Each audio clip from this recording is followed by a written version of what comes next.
L'arène Nexus est en pleine effervescence. C'est une journée qui semble ordinaire. Les élèves rient, s'entraînent, se défient amicalement. On voit Kairo, qui commence enfin à trouver sa place. Soren, toujours aussi taquin, le provoque. T'as eu de la chance hier. Kairo, confiant, lui rétorque. Répète ça après m'avoir battu. Rio soupire, blasé par leur petite rivalité. Seule Liana reste silencieuse. Elle observe les environs. Un pressentiment la trouble. Soudain, dans la salle d'entraînement, un élève nommé Eidan s'effondre. Son flux, l'énergie vitale qui anime chaque combattant, devient chaotique. D'étranges veines sombres apparaissent sur son cou. L'air devient glacial. Une aura inconnue et hostile se propage. Liana murmure, horrifiée. Ce n'est pas son flux. Eidan se relève brusquement. Ses yeux sont devenus des puits d'encre noire. Une voix grave et surnaturelle résonne à travers lui. Intéressant. Voici donc les futurs éveillés. C'est la panique générale. Il lève simplement la main et une explosion massive projette plusieurs élèves contre les murs. Rio réagit au quart de tour et crie « Flux titan, mur d'impact !»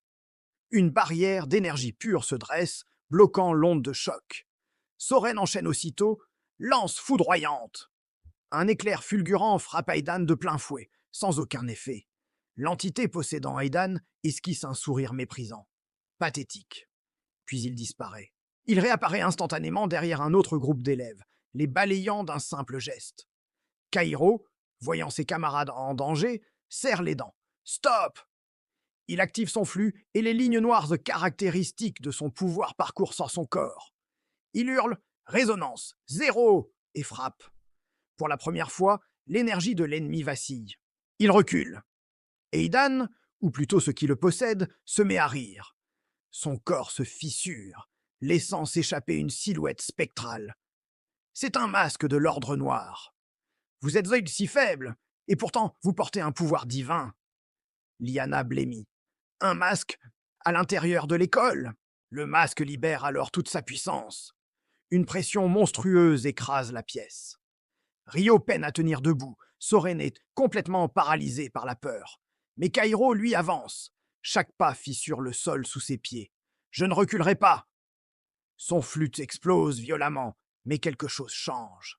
Son aura devient instable, plus sombre, plus violente. Ses yeux virent au noir. Même Liana recule, terrifiée. Kairo, arrête. Mais il ne l'entend plus. Il frappe le masque avec une puissance terrifiante et le pulvérise. Mais Kairo ne s'arrête pas. Son pouvoir, incontrôlable, détruit tout autour de lui. C'est alors que Raigen, le directeur, apparaît. Scellement Nexus! Une immense formation d'énergie immobilise Kairo, qui s'effondre, inconscient. Pendant ce temps, dans une dimension obscure, l'ombre du masque vaincu réapparaît et s'agenouille devant une silhouette imposante, Varkan. Le Nexus progresse plus vite que prévu. Varkan sourit. Parfait. Derrière lui, un autre masque s'avance. Alors il est temps de libérer le chasseur de Nexus. Une silhouette terrifiante, tapie dans l'ombre, ouvre les yeux. La suite au prochain épisode. N'oubliez pas de liker et de vous abonner pour ne rien manquer.